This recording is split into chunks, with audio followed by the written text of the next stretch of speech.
you have made the most mouth-watering pancakes. Delicious, tasty, maybe even healthy, but now you want to take photos of them and you're finding they just aren't looking that appetizing. And you're like, but they're delicious. In today's video, I'm going to show you a hack to make your food look so much better.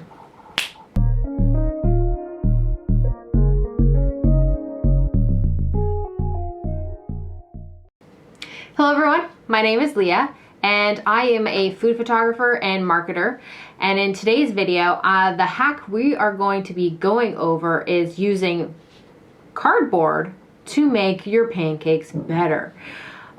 So I have seen a lot of food photography hacks over the years, and there are some of them that actually are legitimately good hack ideas, and then there are others that are just scary. No, I mean petro oil, no. So don't use things like that. I know there are food industry hacks for when you're doing photos for magazines and you aren't actually using real materials that you would eat. But I find for small, bakery owners, restaurant owners, bloggers, you don't want to go out and buy synthetic materials and take photos of your food, because it's not very authentic feeling, right? And it's also a waste of time. Really, what you want to do is just photograph your true food, but sometimes you just need to tweak it a little in the photograph to really sell it. And that's what today's hack is, using cardboard to make your pancakes look fluffier. So what I did was found an old IKEA box lid.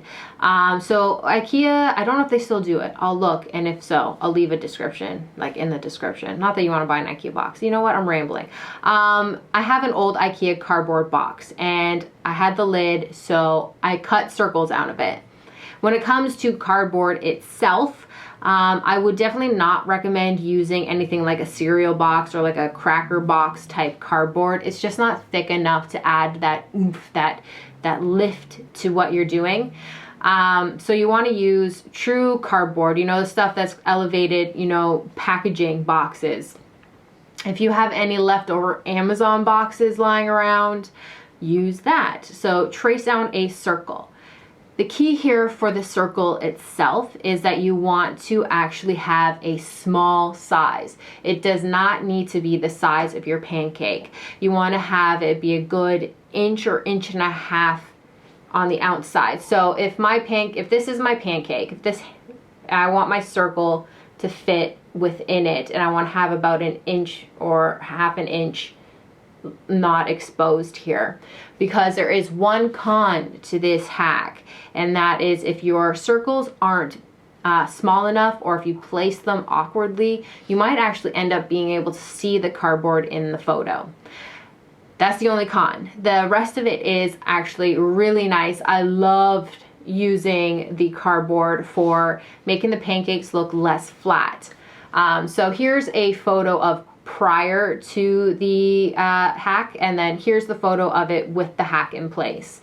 So as you can see, the photos themselves are very similar, but the stack of pancakes looks different. There's more depth into the photo, and it's a little higher, so it takes up more space in the frame. It demands more attention because it's larger in the frame. Can you hear that? That's my puppy barking. There must be someone outside walking. Yeah. Okay, so I also want to go over some simple and easy little tips for making sure that your photo of your pancakes look epic. So one of the things is to make sure you have your shot framed perfectly and your lighting set up just right prior to pouring any liquid onto your pancakes. So if you are a maple syrup fan like myself, which I have photos on my Instagram of me pouring maple syrup onto the pancakes, you want to make sure that you have everything set up prior to doing that, because once you've poured, you can't take it back. Unless you've made a lot of spare pancakes for today's photo shoot or anything like that, then sure, go ahead, pour away and then clean up that plate and put new ones down. But if you're anything like me, you made just enough extra so that way you could take a photo, but the rest you consumed. So you ate them all, or you froze them for a later date. Like, I don't know what you're doing, but yeah, you don't want to be wasteful. And you don't want to definitely be like, took the shot and be like, man, I wish my camera had been at a different angle when I poured, because you just can't really, it's just not right. And yeah, that's my tip, is definitely, you know, frame it, test it. So I'm going to show you some photos here. And what I did was, when I first sat down, I had this idea for the shoot. I wanted it to be dark and moody, but also have it so that the pancakes like just popped from the frame. And in my mind, with it being dark and moody, I had a color setup. Like, I was thinking black and white with some grays. So what I did was, I got my, you know, my favorite DIY backdrops, and I laid the dark one down on the counter, but then I put a marble one behind it as the backdrop. And it didn't fit. It didn't work. It wasn't moody enough for me. Like, it wasn't really letting the pancakes themselves pop from the frame, because the problem is the pancakes are a light color, and so now is my backdrop. So I then went and made another adjustment after playing with it for quite some time, trying to get the right look. Maybe it's my lighting, you know, like I was still tweaking with it, and I was like, no. So let's put a different backdrop up. So I switched it out. I got rid of the marble. I put in another one of my DIY'd backdrops, and yes, it was the right darkness. I had what I was picturing in my mind starting to take form, but this backdrop was too, it was just too busy. It just wasn't working. The lines, the shapes, it wasn't cohesive. They weren't working together. They were fighting against each other. So then I switched my tabletop backdrop and switched it for the back. So I had this one here, and I basically switched them. And by doing that, it actually then got just nice. Like, I liked the combo setup of having the striping down here where the smoothie was up here, and it really worked. But if I had done all of that and had already poured my maple syrup on top of my pancakes prior to getting the right backdrop set up, my pancakes would have just been sopping wet. Nothing would be looking crisp and clean and, you know, fresh looking. Even the fruit that I put on top, you know, might not even stay in place properly. It would even start to get a film on top, because maple syrup eventually dries, right? And it gets a little, you know what I'm saying, right? Like, it doesn't look that appealing after it's been sitting out for a very long time. So yeah, my second tip on top of my original hack tip is, because of what's going on right now, all of us are at home and looking for ways to improve our days and have things to do within our day. And I know that all of you small business owners, your bakeries, your restaurants, you know, your locations are closed at the moment. You might not even be offering, you know, takeout at all. You might just be shut down.